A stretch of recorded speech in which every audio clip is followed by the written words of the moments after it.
For me, the seminar program was integrated into a bigger program called the Hendricks Youth Institute. So that was through Hendricks College, and it was for like rising juniors and seniors in high school who had an interest in ministry. And so it was about, I want to say there was like 20 of us. That might not be an exact number, but about 20 of us traveled from Conway, Arkansas to DC to do the seminar program, focused on poverty relief work.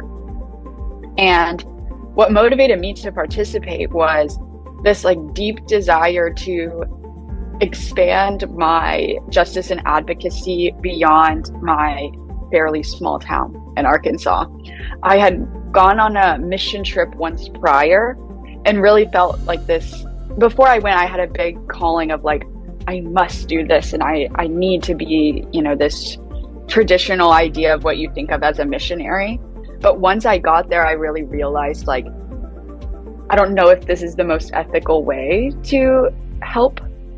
I found like, I just couldn't stop thinking about the cost of the flight to get there and what that money could have done if it was, given to people directly or invested in programs directly, as opposed to paying me to be there for 1 week and then leave. So from there, I really got more invested in, actually, I was born in this place, and it is my commitment to my community to care about it here, to care about it in a local sense, but also on a national sense, instead of feeling like it's only a mission if it's abroad.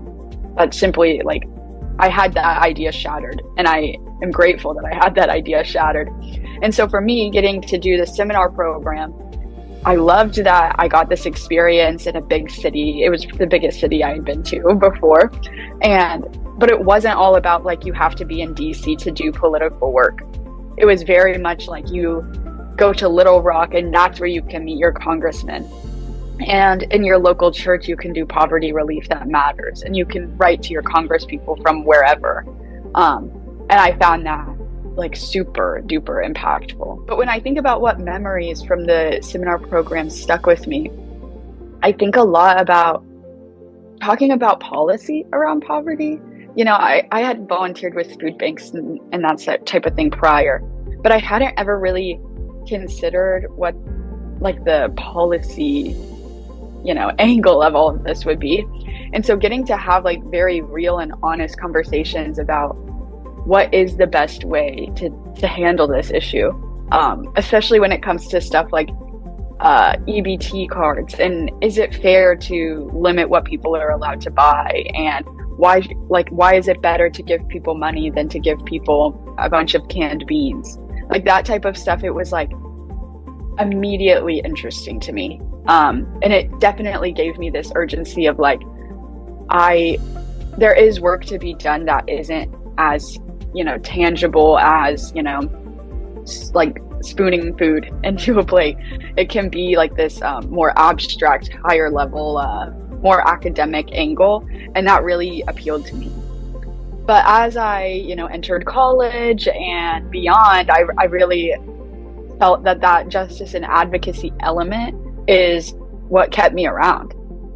As I went through normal amounts of doubting your faith in college, it was that element of advocacy and social justice that kept me from really ever shutting the door completely. Right now, I'm working in the campaign cycle in Arkansas as kind of my way to, stay connected to my community and support candidates who I like deeply believe will, serve us better than the representatives that we have now. That is like a huge, calling to me that I, hope to continue to do. So if I could like speak directly to people who are considering making, some financial contribution, I would say like, this is your opportunity to invest in the future of these young people, the future of the church, and like the future of like just making a world where people feel that they have the chance to do this important work. And I think that is definitely worth an investment.